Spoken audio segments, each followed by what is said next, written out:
Bible ఎలాగ పరిశుద్ధాత్మ అభిషేకముతో రాయబడిందో, ఓఫీర్ గారు రాసిన గ్రంథాలు నేను కూడా పరిశుద్ధాత్మ అభిషేకముతో ప్రత్యక్షతతో రాశానన్నాడు. గనుక ఓఫీర్ గారి గ్రంథాలను బైబిల్లో కలిపేశారు ఓఫీరిస్టులు అని ఆ పనికి మాలినోడు చెప్తున్నాడు. అబ్షాలోం విన్నారా? నేను రాసిన 8 పుస్తకాలట మీరందరూ బైబిల్లో కలిపేసి 66 + 8 74 గ్రంథాల కొత్త బైబిల్ మీరు చదువుతున్నారట. ఇంటర్నెట్లో వాడు చేసిన ప్రసంగం ఉంది. నిజమా అండి?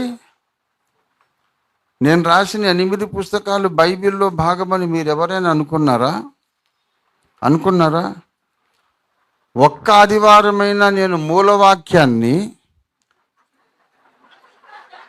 ఈ బైబిల్లో నుండి తీసుకున్నానా, లేకుంటే యుగాంతం నుండి సింహనాదము నుండి నేను మూలవాక్యం తీసుకున్నానా? పఠింప శ్రేష్ఠ గ్రంథం యుగాంతం, పఠింప శ్రేష్ఠ గ్రంథం విశ్వ ప్రణాళిక అని మనం పాడుకున్నామా? ఏం పాడుకున్నాం? పఠింప శ్రేష్ఠ గ్రంథము బైబిల్, పఠింప శ్రేష్ఠ గ్రంథము బైబిల్, అనుదినం పఠించిన ప్రేమతోడ నడుపును, ఓ పఠింప శ్రేష్ఠ గ్రంథము బైబిల్. నేను పరిశుద్ధాత్మ ఆవేశంతో ప్రత్యక్షతో ఈ మాటలు రాస్తున్నా అన్నాడు. అంటే ఈయన బైబిల్తో సమానంగా తన పుస్తకాలు అంత మైండ్ దొబ్బేసింది వాళ్ళకు.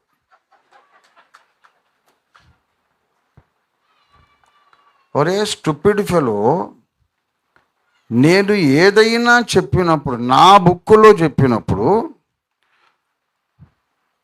ఈ విషయం నాకు బయలుపరచబడింది, ఇది సత్యం. ఎందుకంటే బైబిల్లో ఈ వచనం ఉన్నది గనుక నేను చెప్పిన మాట సత్యం అని చెప్పాను. అంతేగాని నాకు బయలుపరచబడ్డ ఈ ప్రత్యక్షత ఉంది గనుక ఈ బైబిల్లో ఉన్న మాట సత్యం అనలేదు. రివర్స్. బైబిల్ను బట్టి నా పుస్తకాలను క్వాలిఫై చేస్తున్నాను నేను. బైబిల్ కాంతిలో నా బోధలను నిజమని నిరూపిస్తున్నా. అంతేగాని నా పుస్తకాల కాంతిలో బైబిల్ నిజమని నేను ఎప్పుడు నిరూపించలే.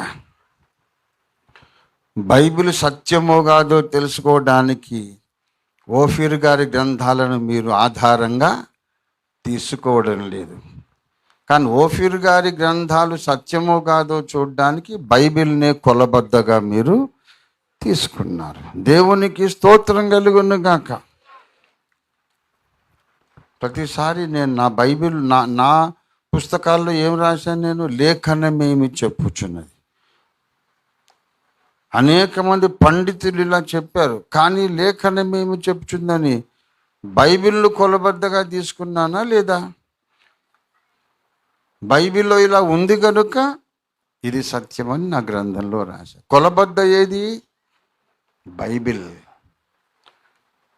కనుక బైబిల్లో ఇంకా 7-8 పుస్తకాలు కలిపి 84-74 పుస్తకాలు అనే ఎంత ఫూలిష్ స్టూపిడ్ టాక్ అది అండి.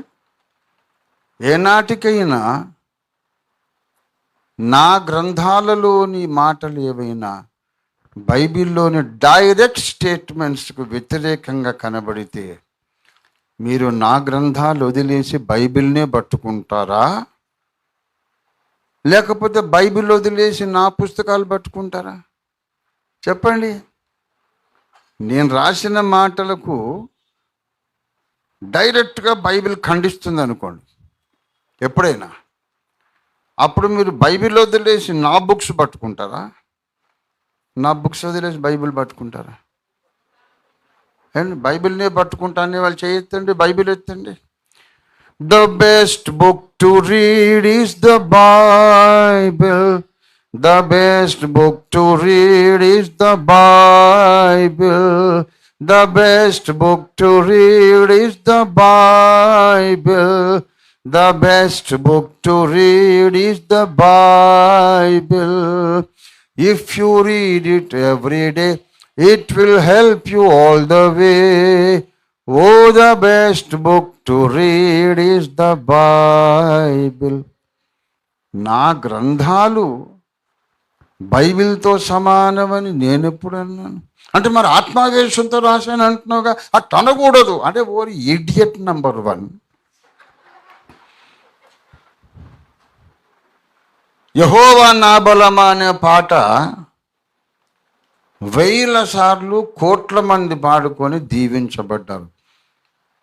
అది పరిశుద్ధాత్మ ద్వారా రాశాడా ఆ పాట, లేకుంటే సొంత జ్ఞానంతో రాశాడా? దేవునికి స్తోత్రము గానము చేయుటయే మంచిది అనే పాట ఎన్ని వేల సార్లు పాడుకుంటున్నాం. అది పరిశుద్ధాత్మ ఆవేశంతో రాసిన పాటేనా, మానవ జ్ఞానంతో రాసిన పాట? అంటే అది దేవుని వాక్యంతో సమానమా? ఆంధ్ర క్రైస్తవ కీర్తనలు యెహోవా నామమున లాలించెను, యెహోవా గద్దె ముందట త్రాహిమాం క్రీస్తునాథ, ఉన్న పాటున వచ్చుచున్న నీ పాద సన్నిధికో రక్షక, యేసు నన్ను ప్రేమించినావు. కోట్ల మంది కోట్ల సార్లు పాడుకున్నారు ఈ పాటలు.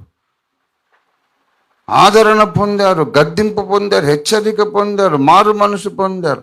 ఆత్మావేశంతో రాయబడ్డ పాటలా, లేకుంటే మానవ జ్ఞానంతో రాసిన పాటలా?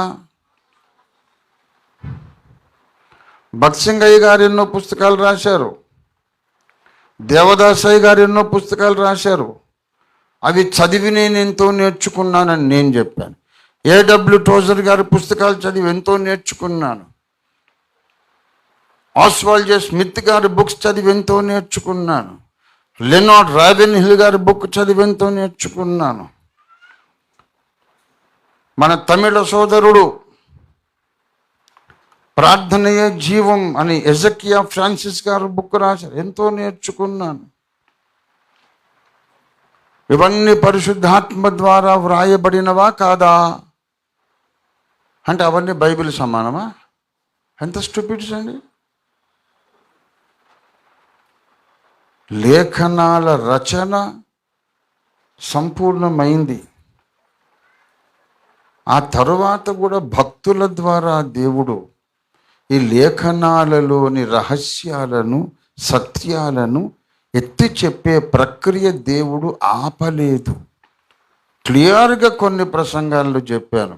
ఈ బైబిల్ రాసిన ప్రవక్తల మీద ఏ అభిషేకం ఉన్నదో ప్రసంగించే వారి మీదికి, చదివే వారి మీదికి అదే అభిషేకం ఉంటే తప్ప బైబిల్ అర్థం కాదు అని చెప్పాను.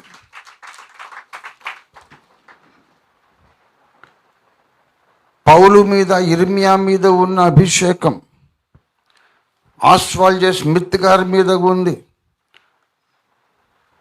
A.W. టోజర్ గారి మీద, E.M. బౌన్స్ గారి మీద, చార్లెస్ స్పర్జన్ గారి మీద,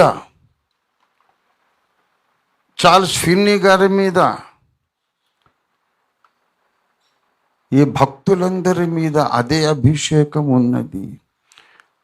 అందుకే వాళ్ళ ద్వారా ఈ బైబిల్లోని మధురమైన పాలు, తేనె బయటకు వస్తా ఉన్నాయి. దేవునికి స్తోత్రం కలుగును గాక. హల్లెలూయా. ఇది మనకు ఉన్నటువంటి భక్తి.